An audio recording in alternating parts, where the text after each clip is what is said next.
हरे कृष्णा। आप सभी पर भगवान श्री कृष्ण की कृपा सदा बनी रहे। इससे पहले का अध्याय सुनकर वीडियो को लाइक और कमेंट्स करने के लिए आप सभी का एक बार फिर से बहुत बहुत धन्यवाद। आज सुनिए आगे की कथा और उम्मीद है आज आप हमारे चैनल पर हरतालिका तीज की कथा भी सुनेंगे।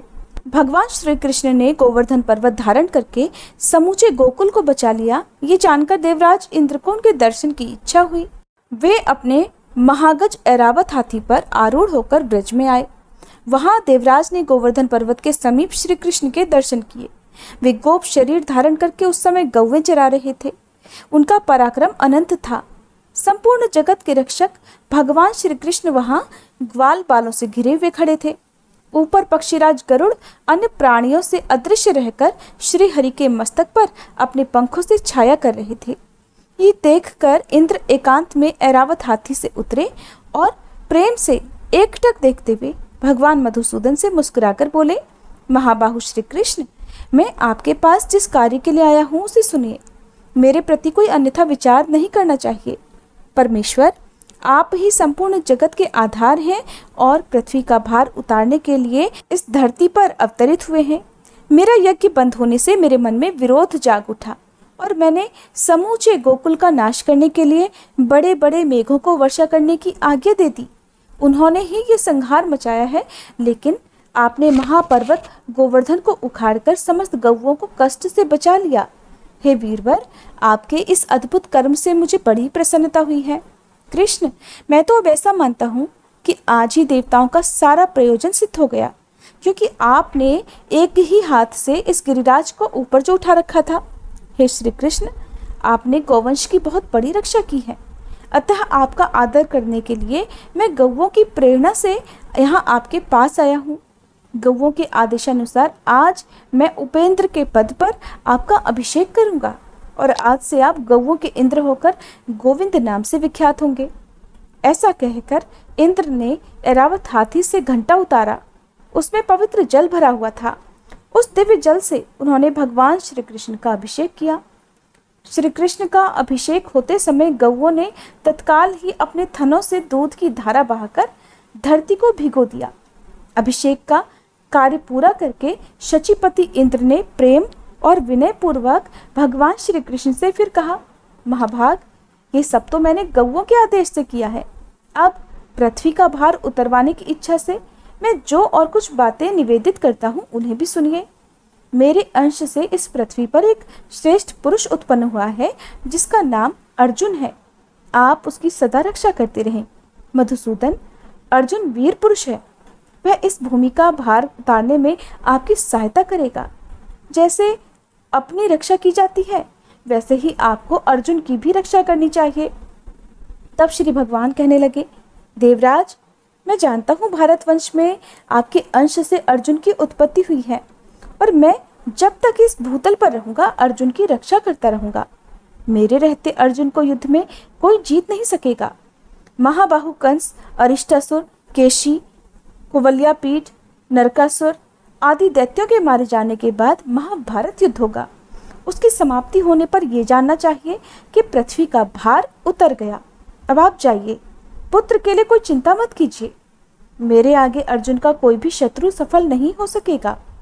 केवल अर्जुन के लिए ही मैं युधिष्ठिर आदि पांचों भाइयों को महाभारत के अंत में कुंती देवी के समीप सकुशल लौटाऊंगा।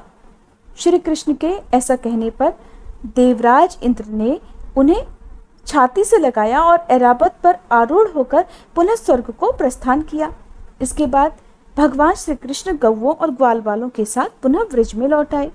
गोपियों की आंखें उनके रास्ते पर लगी हुई थी।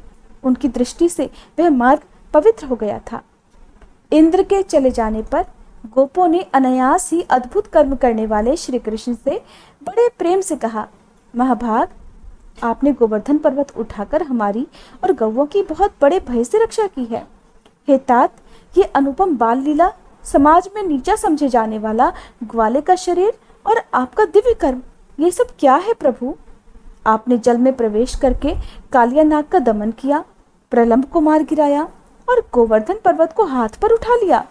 प्रभु, इससे तो हमारे मन में संदेह पैदा होता है। हे अमित पराक्रम श्री कृष्ण, हम श्री हरि के चरणों की शपथ खाकर सत्य सत्य कहते हैं कि आपकी इस दिव्य शक्ति को देखते हुए हमें विश्वास नहीं होता कि आप मनुष्य हैं। आप देवता हैं या दानव, यक्ष हैं या गंधर्व, इन सब बातों का विचार करने से हमारा क्या लाभ है। आप चाहे कोई भी क्यों ना हो, इस समय हमारे बंधु बांधव हैं, इसलिए आपको नमस्कार है। हम देखते हैं कि स्त्री और बालकों सहित समस्त वृक्ष का आपके प्रति प्रेम बढ़ रहा है, और ये कर्म भी आपका ऐसा है जिसे सभी देवता भी नहीं कर सकते। अभी तो आप बालक हैं, फिर भी आपके बल की कोई सीमा नहीं है। इधर आपने हम लोगों में जन्म लिया है जो अच्छी श्रेणी में नहीं गिना जाता। अमेयात्मन, इन सब बातों पर विचार करने से आप हमारे मन में शंका उत्पन्न कर देते हैं। गोपों की यह बात सुनकर भगवान कुछ समय तक प्रेम से रूठकर चुपचाप बैठे रहे। फिर कुछ इस प्रकार बोले, गोपगण, अगर मेरे साथ संबंध होने से आपको लज्जा नहीं आती हो, अथवा अगर मैं आप लोगों का प्रिय हूं, तो इस प्रकार विचार करने की क्या जरूरत है। अगर आपका मुझ पर प्रेम है या फिर मैं आपकी प्रशंसा का पात्र हूँ, तो मेरे प्रति अपने बंधु बांधवों के समान ही आप स्नेह रखिए। मैं ना तो देवता हूँ, न गंधर्व हूँ, न यक्ष हूँ और न दानवी हूँ। मैं तो आपका बंधु होकर उत्पन्न हुआ हूँ, इसलिए आपको बस यही मानना चाहिए। इसके अलावा किसी भी विचार को अपने मन में आपको नहीं आने देना चाहिए।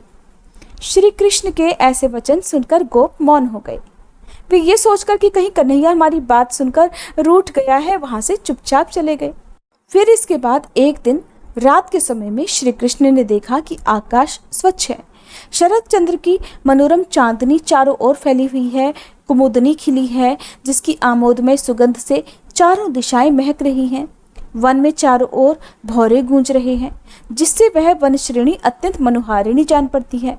प्रकृति की यह अनुपम शोभा देखकर उन्होंने गोपियों के साथ रास करने का विचार किया। श्री कृष्ण ने अत्यंत मधुर स्वर में संगीत की मधुर तान छेड़ दी, जो वनिताओं को बहुत ही प्रिय थी। गीत की मनोरम ध्वनि सुनकर गोपियां घर बार छोड़कर निकल पड़ी और बड़ी उतावली के साथ उस जगह पर आ पहुंची जहां मधुसूदन मुरली बजा रहे थे। अब जानिए आगे क्या हुआ। गोपियां किस प्रकार से वहां आकर क्या क्या करने लगी। कोई गोपी तो उनके स्वर में स्वर मिलाकर धीरे धीरे गाने लगी। कोई ध्यान देकर सुनती हुई मन ही मन भगवान का स्मरण करने लगी। कोई कृष्ण कृष्ण कहकर लजा गई। कोई प्रेमांध होकर लज्जा को तिलांजलि देकर उनके बगल में ही खड़ी हो गई। कोई गोपी बाहर गुरुजनों को खड़ा देखकर घर के भीतर ही रह गई और नेत्र बंद करके तन्मय होकर गोविंद का ध्यान करने लगी। गोपियों से घिरे हुए श्री कृष्ण रास लीला का रसास्वादन करने को उत्सुक थे, इसलिए उन्होंने शरतकालीन चंद्रमा की ज्योत्सना से अत्यंत मनोरम प्रतीत होने वाली उस निशा अर्थात रात का सम्मान किया। रास आरंभ करके उसे गौरव प्रदान किया। इसी बीच में श्री कृष्ण गायब होकर कहीं और चले गए। गोपियों का शरीर श्री कृष्ण की चेष्टाओं के अधीन था। वे झुंड की झुंड अपने प्रेतम की खोज के लिए वृंदावन में घूमने लगी। उनके मन में केवल श्री कृष्ण के दर्शन की इच्छा थी। वे वृंदावन की भूमि पर रात में श्री कृष्ण के चरण चिन्ह देखकर उन्हें चारों ओर ढूंढ रही थी। श्री कृष्ण की विभिन्न लीलाओं का अनुकरण करती हुई उन्हीं में व्यग्र होकर सब गोपियां एक ही साथ वृंदावन में भटकने लगी। बहुत खोजने पर भी जब श्री कृष्ण नहीं मिले, तब उनके दर्शन से निराश होकर वे सब की सब लौटकर यमुना जी के तट पर आ गईं और उनके मनोहर चरित्रों का गान करने लगी। इतने में ही श्री कृष्ण उन्हें आते दिखाई दिए। उस समय उनका मुख कमल खिला हुआ था। त्रिभुवन के रक्षक और लीला से ही सब कुछ करने वाले श्री कृष्ण को आते देखकर कोई गोपी अत्यंत प्रसन्नता से भर गई। उसके नेत्र प्रसन्नता से खिल उठे और वह कृष्ण कृष्ण कृष्ण की रट लगाने लगी। किसी ने भौहें टेढ़ी करके उनकी ओर देखा और नेत्र रूपी भ्रमरों के द्वारा उनके मुख कमल की सौंदर्य माधुरी का पान करने लगी। किसी गोपी ने गोविंद को निहार कर अपनी आंखें बंद कर ली और उन्हीं के रूप का ध्यान करती हुई वह योगारूढ़ सी प्रतीत होने लगी। तब माधव ने किसी को प्रियवचन कहकर और किसी को कुटिल भ्रूभृंगी से अर्थात टेढ़ी भौहें कर निहार कर उन्हें मना लिया। सारी गोपियां जो उनके अचानक गायब होने से नाराज हो गई थी, रूठ गई थी, सबका मन प्रसन्न हो गया। फिर उदार चरित्रों वाले श्री कृष्ण ने रास मंडली बनाई और समस्त गोपियों के साथ आदर पूर्वक रास लीला की। उस समय कोई भी गोपी श्री कृष्ण के पास से हटना नहीं चाहती थी। इसलिए एक स्थान पर स्थिर हो जाने के कारण रासोचित मंडल नहीं बन सका। तब श्री कृष्ण ने एक एक गोपी का हाथ पकड़कर रास मंडल की रचना की। उस समय उनके हाथ का स्पर्श पाकर हर गोपी की आंखें आनंद से मुंद जाती थी। इसके बाद रास लीला आरंभ हुई।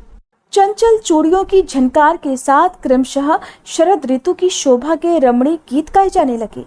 उस समय श्री कृष्ण शरद ऋतु के चंद्रमा का, उनकी चारु चंद्रिका का और मनोहर कुमुद वन का वर्णन करते हुए गीत गाते थे, किंतु गोपियां बारंबार केवल श्री कृष्ण के नाम का ही गान करती थीं।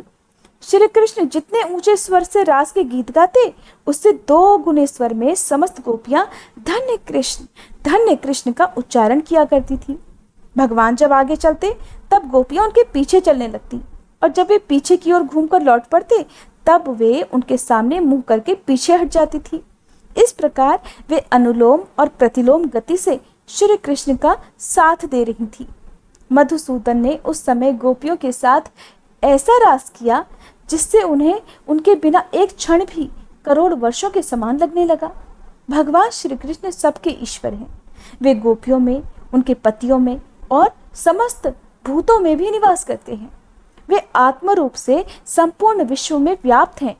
जैसे जैसे सभी प्राणियों में पृथ्वी, जल, अग्नि, वायु, आकाश और आत्मा है, ठीक उसी प्रकार भगवान भी सबको व्याप्त करके स्थित हैं।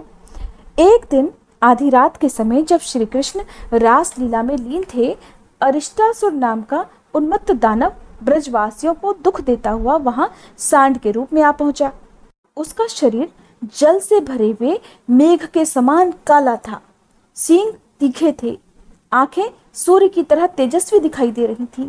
वो अपने खुरों के आगे के भाग से पृथ्वी को खोद रहा था और दांत पीसता हुआ अपने दोनों ओठों को बार बार जीभ से चाटता था। उसके कंधों की गांठें बहुत कठोर थीं और उसने क्रोध के मारे अपनी पूंछ ऊपर उठा रखी थी। उसकी गर्दन लंबी और मुख विशाल था। वृक्षों से टक्कर लेने के कारण उसके माथे में घाव के कई चिन्ह थे। सांड का रूप धारण करने वाला वह दैत्य गौओं के गर्भ गिरा देता था और सबको बड़े वेग से मारता हुआ सदा वन में घूमा करता था। उसके नेत्र बड़े भयंकर थे।